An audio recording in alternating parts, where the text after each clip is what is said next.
মৰমৰ ছাত্ৰ-ছাত্ৰীসকল আশা কৰো সকলোৱে ভালে আছা মই তোমালোকৰ কাৰণে লৈ আহিছো এটা নতুন ভিডিও এই ভিডিওত মই তোমালোকক অসম জাতীয় বিদ্যালয়ৰ অষ্টম শ্ৰেণীৰ গণিত বিষয়ৰ তৃতীয় অধ্যায়ৰ অনুশীলনী 3A এৰ 2 নং প্ৰশ্ন সমাধান কৰাম সোৱা 2 নং প্ৰশ্ন আমাক কি দিছে প্ৰয়োজন অনুসৰি উপযুক্ত সংখ্যাৰে দুয়ো পক্ষকে যোগ বিয়োগ পূৰণ বা হৰণ কৰি তলৰ সমীকৰণবোৰ সমাধান কৰা সোৱা 1 নং অংকটো তোমাক কি কৰিবলৈ দিছে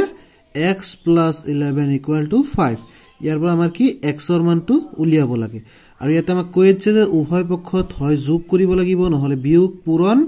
নহলে হৰণ কৰি এই অংকটো তোমাৰ কি কৰিব লাগিব ইয়াত তুমি পক্ষান্তৰ পদ্ধতি ব্যৱহাৰ কৰিব নোৱাৰা সোৱা তেনেহলে পোন প্ৰথমতে আমি কি কৰিব লাগিব এই 11 টো আমাৰ x ৰ মান লাগে গতিকে আমাৰ এই বাওফালৰ পৰা 11 টো আমাৰ কি নাইকিয়া কৰিব লাগিব উঠাই দিব লাগিব গতিকে এই 11 টো আমি ইয়াৰ পৰা উঠাই দিব বিচাৰো সো এতে কি আছে প্লাস 11 আছে গতিকে আমি এটা মাইনাস 11 এটা আনিব লাগিব গতিকে এইফালে যে মাইনাস 11 কৰো এইফালে কি কৰিব লাগিব মাইনাস 11 কৰিব লাগিব আমি জানো এবিলাক অংকত যদি তুমি এইফালে 1 বিয়োগ কৰা এইফালেও 1 বিয়োগ কৰিব লাগিব এইফালে যদি তুমি 1 যোগ কৰা এইফালে 1 যোগ কৰিব লাগিব এইফালে যদি ধৰা তুমি 2 এৰে হৰণ কৰিছা এইফালে 2 এৰে হৰণ এইফালে 2 এৰে পূৰণ কৰিলে এইফালে 2 এৰে পূৰণ এনেকে এই অংকবিলাক কৰিব লাগিব সোৱা প্ৰথমতে আমি ইয়াৰ পৰা 11 টো উঠাই দিম গতিকে আমি কি x টো ৰাখি সোৱা ইয়াতে কি আছে 11 আছে যোগ গতিকে আমি আৰু এটা 11 আনিম বিয়োগ যদি ইয়াতে প্লাস 11 থাকে আমি মাইনাস 11 লম এইফালে গতিকে আমি এইফালে যে আমি নতুনকৈ মাইনাস 11 এটা দিছো গতিকে এইফালে আমি এটা মাইনাস 11 দিব লাগিব গতিকে আমি দুই পক্ষতে আমি কি কৰিছো 11 বিয়োগ কৰিছো গতিকে এইটো বস্তু লিখি দিবা যে উভয় পক্ষতে আমি কি কৰিছো 11 বিয়োগ কৰিছো গতিকে সোয়াইফালে আমাৰ কেটা প্লাস 11 এটা মাইনাস 11 গতিকে দুইটা কি ক্যান্সেল যাব গতিকে এইফাল থাকিল কি x সমান 5 ৰ পৰা আমি 11 কি বিয়োগ কৰিব নোৱাৰো গতিকে এতে সোয়া 11 টো ডাঙৰ 5 টো সৰু গতিকে 11 ৰ আগত মাইনাস দিয়া 11 ৰ পৰা 5 গলে কিমান হয় 6 গতিকে আমাৰ ইয়াতে x ৰ মান কিমান আহিছে -6 1 নং প্ৰশ্ন সমাধান কৰা হল এতিয়া আমি 2 নং প্ৰশ্নটো সমাধান কৰো এটা আমাক কিছে y - 3 = 1 গতিকে এতে y ৰ মানটো কিমান আমাৰ উলিয়াব লাগে গতিকে সোৱা আগৰ দৰে ইয়াতে কি আছে -3 আছে ইয়াতে যেটো সংখ্যা থাকে ইয়াৰ সো আগত কি চিহ্ন আছে মাইনাস গতিকে মাইনাস থাকে আমি প্লাস লম গতিকে y -3 আছে আমি +3 লম পইছা বুজি ইয়াতে -3 আছে কাৰণ আমি +3 লৈছো ইয়াতে সোৱা 1 আছিল আগত ইয়াতে সোৱা নতুন কাম কি লৈছো +3 লৈছো গতিকে এফালে আমি +3 এটা লব লাগিব আমি উভয় পক্ষত কি কৰিছো আমি 3 যোগ কৰিছো তো গতিকে এটা লিখি দিয়া যে উভয় পক্ষত 3 যোগ কৰি ইয়াতে সোৱা এটা -3 এটা +3 গতিকে এটা ক্যান্সেল যাব গতিকে কি থাকিল y = x যোগ 3 কিমান হ'ব 4 হ'ব গতিকে y ৰ মান কিমান আহিছে 4 আহিছে তো নিশ্চয় তোমালোকে এটা বুজি পাইছা কেৱল মনত ৰাখিবা যে এইফালে তোমাৰ যেটো চলক আছে সেই চলকটো ৰাখি আমি বাকি কেটা ইয়াৰ পৰা ক্যান্সেল কৰিব লাগিব ইয়াৰ পৰা আমি উঠাই দিব লাগিব এতিয়া আমি 2 আৰু 3 নং প্ৰশ্নটো সমাধান কৰো সোৱা 2 আৰু 3 নং প্ৰশ্ন আমাক কি দিছে 4 - x = 0 ইয়াতে কি 4 টো বেছি আছে গতিকে আমাৰ এই 4 টো উঠাব লাগিব সোৱা 4 ৰ আগত একো চিহ্ন নাই মানে কি যোগ আছে গতিকে আমি এতে 4 বিয়োগ কৰিব লাগিব সোৱা +4 আছে আমি এটা 4 কি কৰিম বিয়োগ কৰিম আৰু কি আছিল আমাৰ -x আছিল -x দিয়া = কি 0 এইফালে আমি 4 বিয়োগ কৰিছো গতিকে এইফালে আমি কি কৰিব লাগিব 4 এটা বিয়োগ কৰিব লাগিব গতিকে সোৱা আমি এটা লিখি দিব লাগিব যে উভয় পক্ষত 4 বিয়োগ কৰি সো এটা এটা +4 এটা -4 ক্যান্সেল যাব গতিকে এটা কি আছে -x = -4 সোৱা এইফালে -x এইফালে -4 গতিকে উভয় পক্ষতে আমাৰ কি আছে মাইনাস আছে গতিকে আমাৰ লাগে x ৰ মান আহিছে কি -x ৰ মান আমাৰ এই মাইনাস টো উঠাব লাগিব সোৱা যদি মাইনাস উঠাব লাগে মনত ৰাখিবা যে উভয় পক্ষতে তুমি -1 এটাকে পূৰণ দিবা এইফালে -1 পূৰণ দিছো যদি আমি এইফালেও কি কৰিব লাগিব -1 পূৰণ দিব লাগিব গতিকে এটা লিখি দিবা যে উভয় পক্ষত -1 পূৰণ কৰি এতিয়া ইয়াতে কি হ'ব - এ প্লাস x ৰ লগত 1 পূৰণ কৰিলে কি হ'ব x হ'ব ইয়াতে - প্লাস 4 ৰ লগত 1 পূৰণ কৰিলে কি হ'ব 4 হ'ব গতিকে ইয়াতে x ৰ মান কি আহিল x ৰ মান আহিল 4 নিশ্চয় তোমালোকে বুজি পাইছা এতিয়া আমি 2 আৰু 4 নং প্ৰশ্নটো সমাধান কৰো এতে কিছে 15 + p = 9 গতিকে এইফালে সোৱা আমাৰ বাওফালৰ p টো ৰাখিব লাগিব এই 15 টো কি উঠাব লাগিব গতিকে এতে +15 আছে গতিকে -15 এটা আনিম গতিকে এতে +15 আগতে আছিল -15 এটা আমি আনিলো গতিকে এতে +p আগৰ পৰাই আছিল এইফালে 9 গতিকে সোৱা আমি এইফালে -15 কৈছো এইফালে কি কৰিব লাগিব -15 কৰিব লাগিব ইয়াতে লিখি দিবা যে উভয় পক্ষত 15 বিয়োগ কৰি ইয়াতে প্লাস 15 মাইনাস 15 কেনসেল গতিকে p ইকুয়াল টু সোয়া 9 পৰা 15 বিয়োগ কৰিলে কিমান আহিব আমাৰ -6 আহিব গতিকে p ৰ মান আহিল -6 এতিয়া আমি 2 ৰ 5 নং প্ৰশ্নটো সমাধান কৰো সোৱা 2 ৰ 5 তোমাক কিছে 2p ইকুয়াল টু সোৱা ইয়াতে 2 ৰ লগত p টো কি হৈছে পূৰণ হৈছে গতিকে সোৱা এনেকৈ যদি পূৰণ হৈ থাকে তুমি ইয়াক হৰণ কৰি দিবা সোৱা 2p আমি কি কৰিব লাগিব ইয়াতে কি বেছি আছে 2 বেছি হৈছে গতিকে 2 এৰে হৰণ কৰি দিম সো আমি এফালে যে 2 এৰে হৰণ কৰিছো এফালে আমি কি কৰিব লাগিব 2 এৰে হৰণ কৰিব লাগিব গতিকে ইয়াতে লিখি দিয়া যে উভয় পক্ষত 2 এৰে হৰণ কৰি সো 2 এৰে 2 আমি কি কাটি দিব পাৰো গতিকে ইয়াতে কি আহিল p সমান সোৱা 2 এৰে আমি 0 হৰণ কৰো কি 0 আহিব গতিকে p ৰ মান কিমান আহিল 0 এতিয়া আমি 2 ৰ 6 নং প্ৰশ্নটো সমাধান কৰো ইয়াতে সোৱা 3 ৰ লগত p কি পূৰণ হৈ আছে গতিকে আমি কি কৰিব লাগিব 3 ৰে হৰণ কৰি দিব লাগিব এফালে কি 12 ক 3 ৰে হৰণ কৰিব লাগিব এফালে 3 ৰে হৰণ কৰিছো গতিকে এফালে কি 3 ৰে হৰণ কৰিব লাগিব গতিকে লিখি দিবা যে উভয় পক্ষত 3 ৰে হৰণ কৰি সোৱা 3 3 কি কেনসেল যাব গতিকে কি আহিল p সমান 3 ৰে 12 হৰণ কৰিলে কিমান আহিব 4 গতিকে p ৰ মান কিমান আহিছে 4 নিশ্চয় তোমালোকে অংকটো বুজি পাইছা এতিয়া আমি 2 ৰ 7 নং প্ৰশ্নটো সমাধান কৰো সোৱা 2 ৰ হাতত আমাক কি দিছে 6r - 1 = 7 গতিকে এটা ইয়াৰ পৰা আমাৰ কি কৰিব লাগিব 6 টো উঠাব লাগিব আৰু -1 টো উঠাব লাগিব গতিকে প্ৰথমতে কি কৰিব লাগিব চলকটো বাদ দিয়া প্ৰথমতে তুমি এই বাকিখিনি অংশ উঠাই দিয়া গতিকে -1 আছে তুমি এটা উঠাবলৈ কি কৰিব লাগিব +1 এটা আনিব লাগিব গতিকে সোৱা 6r - 1 +1 গতিকে এক এটা আমি এফালে যোগ কৰিছো গতিকে এফালে কি কৰিব লাগিব এক এটা যোগ কৰিব লাগিব গতিকে তে লিখি দিয়া উভয় পক্ষত 1 যোগ কৰি সোৱা গতিকে এফালে কি হ'ব +1 - 1 কেনসেল গতিকে 6r = কি হিল হাতে কে 8 এতে এফালে সোৱা 6 বেছি হৈছে গতিকে 6 টো উঠাব লাগিব 6 টো r লগত পূৰণ গতিকে 6 এটাৰে তুমি এটা কি কৰিব লাগিব হৰণ কৰিব লাগিব 6 এটাৰে হৰণ কৰিব লাগিব গতিকে 8 ক তুমি 6 ৰে এফালে হৰণ কৰিব লাগিব গতিকে এফালে লিখা উভয় পক্ষত 6 ৰে হৰণ কৰি সোৱা 6 6 কেনসেল গল গতিকে r সমান ইয়াতে সোৱা 6 ৰে 8 ক হৰণ কৰিব নোৱাৰে গতিকে তুমি কাটাকাটি কৰি দিয়া 2 ৰে যাব 3 বাৰ 2 ৰে যাব 4 বাৰ গতিকে কিমান আহিব 4/3 গতিকে r ৰ মান কিমান আহিছে 4/3 এতিয়া 2 ৰ 8 নং প্ৰশ্নটো সমাধান কৰো আহা সোয়াতে কি হৈছে 2 - 7z = 16 গতিকে এবাৰ তুমি 2 টো উঠাব লাগিব আৰু এই -7 টো উঠাব লাগিব গতিকে আমি কৰো এটা প্ৰথমতে তুমি কি চলকটো বাদ দি বাকি ৰাখিখিনি উঠাই দিয়া গতিকে ইয়াত 2 আছে 2 টো উঠাই দিয়া 2 টো উঠাবলৈ হলে তুমি -2 এটা আনিব লাগিব গতিকে -2 এই +2 টা আগৰ পৰা আছিল -7z = 16 সো এফালে -2 কৰিছো গতিকে এফালে কি কৰিব লাগিব -2 কৰিব লাগিব গতিকে এফালে লিখা উভয় পক্ষত 2 বিয়োগ কৰি সো +2 - 2 কেনসেল এফালে কি থাকিল -7z = 16 ৰ পৰা যদি তুমি 2 বিয়োগ কৰি কিমান আহিব 14 আহিব ইয়াতে সো আমাৰ -7 টো উঠাব লাগিব গতিকে -7 যদি উঠাব যাও -7 z ৰ লগত পূৰণ গতিকে -7 ৰ কি কৰিব লাগিব হৰণ কৰিব লাগিব -7 z ক আমি -7 ৰে কি কৰিম হৰণ কৰিম এফালে কি কৰিব লাগিব 14 ক -7 ৰে হৰণ কৰিব লাগিব এফালে লিখি দিয়া উভয় পক্ষত -7 ৰে কি হৰণ কৰি -7 - 7 কেনসেল গতিকে কি থাকিল এফালে z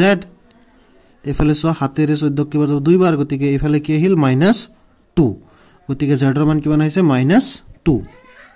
এতিয়া আমি 2 ৰ 9 নং প্ৰশ্নটো সমাধান কৰো সোৱা 2 ৰ 9 নং প্ৰশ্ন আমাক কি দিছে x/7 + 5 = 0 গতিকে ইয়াৰ পৰা আমাৰ কি x ৰ মান উলিয়াব লাগে গতিকে আমি ইয়াৰ পৰা 7 টো আৰু +5 টো উঠাব লাগিব গতিকে প্ৰথমতে তুমি চলকৰ ৰাখিটো বাদ দিয়া এই 5 টো উঠোৱা গতিকে এই 5 টো সোৱা +5 গতিকে -5 এটা কি কৰিব লাগিব আনিব লাগিব গতিকে x/7 +5 আছে আমি কি কৰিম -5 কৰিম -5 কৰিম গতিকে এফালে কি কৰিব লাগিব -5 কৰিব লাগিব গতিকে এটা লিখি দিয়া উভয় পক্ষত 5 বিয়োগ কৰি এটা সো +5 - 5 কেনসেল গতিকে এফালে কি থাকিল x/7 = সো 0 ৰ পৰা -5 কৰিলে কি -5 এতিয়া সো x ক কি হাতেৰে কি হৈছে হৰণ হৈছে গতিকে সো আগতে যেতিয়া এফালে আমাৰ কি আছিল পূৰণ হৈছিল তেতিয়া আমি কি কৰিছিল হৰণ কৰিছিল এতিয়া হৰণ হৈছে গতিকে কি কৰিব লাগিব পূৰণ কৰিব লাগিব সো x/7 ইয়াক আমি কি কৰিম 7 ৰে পূৰণ কৰিম এফালে গতিকে -5 ক কি কৰিব লাগিব 7 ৰে পূৰণ কৰিব লাগিব এফালে আমি যেটো বস্তু কৰো এফালে কি হেতু বস্তু কৰিব লাগে গতিকে সো দুইফালে কি কৰিছো হাতেৰে পূৰণ কৰিছো গতিকে এটা লিখি দিয়া উভয় পক্ষত হাতেৰে পূৰণ কৰি ইয়াতে সো 7 7 কেনসেল গতিকে x = সো +- -30 গতিকে তোমালোকে নিশ্চয় বস্তুটো বুজি পাইছা এতিয়া আমি ইয়াৰ পৰৱৰ্তী বস্তুটো সমাধান কৰো এতিয়া আমি 2 আৰু 10 নং প্ৰশ্নটো সমাধান কৰিছো এটা আমাৰ কি y মানটো উলিয়াব লাগে গতিকে এৰ পৰা আমাৰ 3 2 আৰু -1/6 টো কি উঠাব লাগিব গতিকে প্ৰথমতে আমি কি কৰিম -1/6 টো উঠাম তো -1/6 টো উঠাবলৈ হলে আমি কি কৰিব লাগিব +1/6 এটা ইয়াতে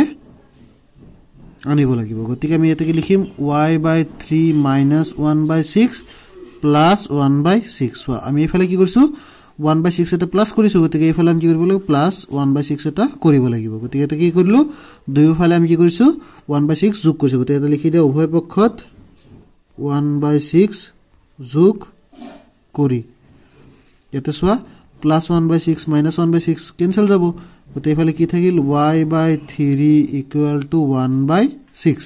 তে এফালৰ পৰা আমাৰ এই এটা আমাৰ কি y/3 ইয়াতে 3 টো কি আছে y লগত কি আছে হৰণ হৈছে গতিকে এইটো আমাৰ উঠাবলৈ হলে কি কৰিব লাগিব 3 এটা ইয়াতে পূৰণ কৰিব লাগিব গতিকে আমি লিখিম y/3 * 3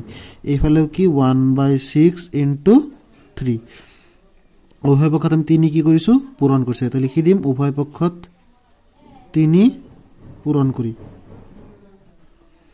গতিকে 3 3 কেনসেল এই 3 ৰে 6 এৰ মাজত কিবা যাব 2 বাৰ যাব গতিকে ইয়াতে কি আহিল y =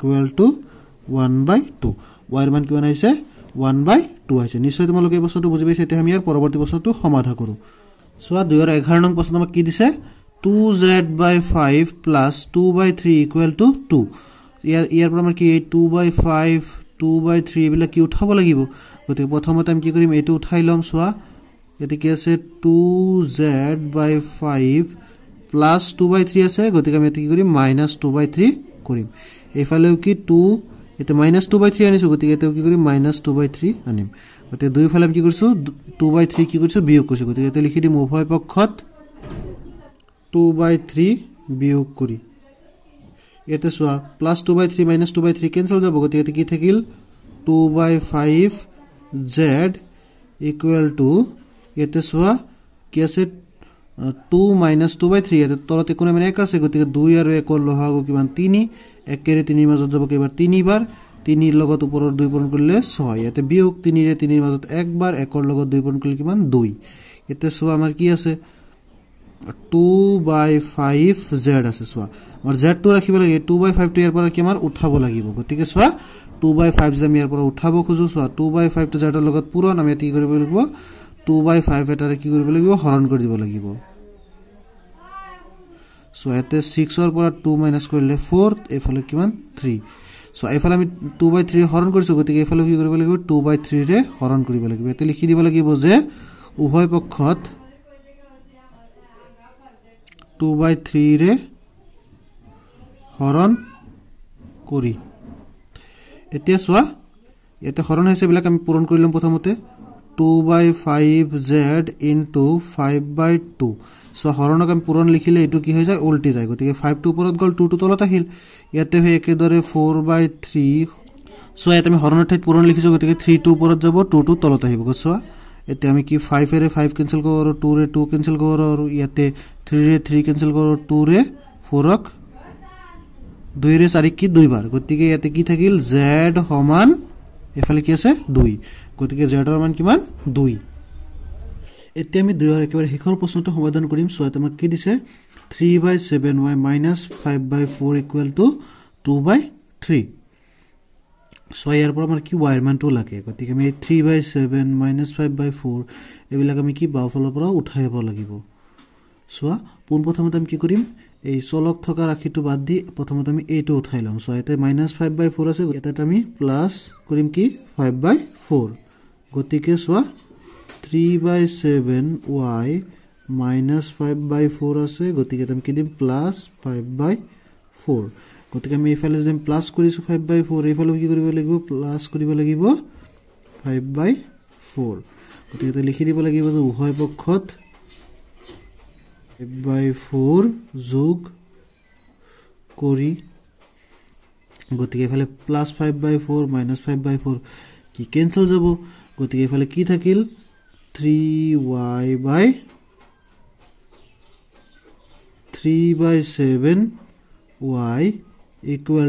= এটা সমান হর কি আছে 3 আৰু 4 3 আৰু 4 লহ কিমান হয় 12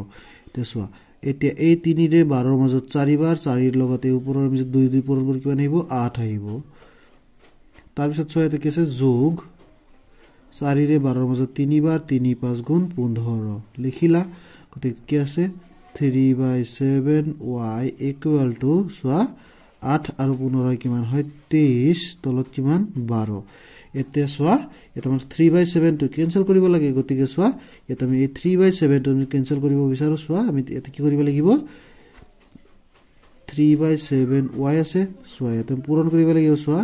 তলত আমাৰ 7 টো উঠাব লাগে গতিকে আমি ওপৰত এটা 7 লম এই 3 টো উঠাব লাগিলে তলত আমি এটা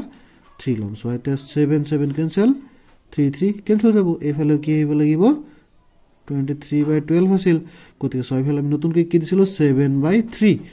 সো এটা 3/7 আছিল আমি কি দিছিল 7/3 গতিকে আমি ফেলে 7/3 এটা কি কৰিব লাগিব পূৰণ কৰিব লাগিব তুমি ইয়াৰ আগৰ অংকটো তো এনেকৈ কৰিব পাৰা সোৱা ইয়াতে 7/2 হোৱা আছিল এটা 7/2 নহয় 7/3 হ'ব সো 7/3 হলে 12 3 গুণ কিমান আহিব এতে 36 আহিব 36 সো এটা উত্তৰ কিমান আহিল y ইকুৱেল টু কিমান হৈছে 161/36 গতি এইখিনি আছিল আমাৰ 2 নং প্ৰশ্নৰ সমাধান তোমালোকে নিশ্চয় 2 নং প্ৰশ্নত হেকুৱা অংকবিলাক বহুত ধুনিয়াকৈ বুজি পাইছা যদি বুজি পাইছা তেনে নিশ্চয় এই ভিডিওটো লাইক কৰিবা কমেন্ট কৰিবা তোমালোকৰ লগৰীয়া বন্ধু-বান্ধৱীসকলৰ লগত এই ভিডিওটো শেয়াৰ কৰিবা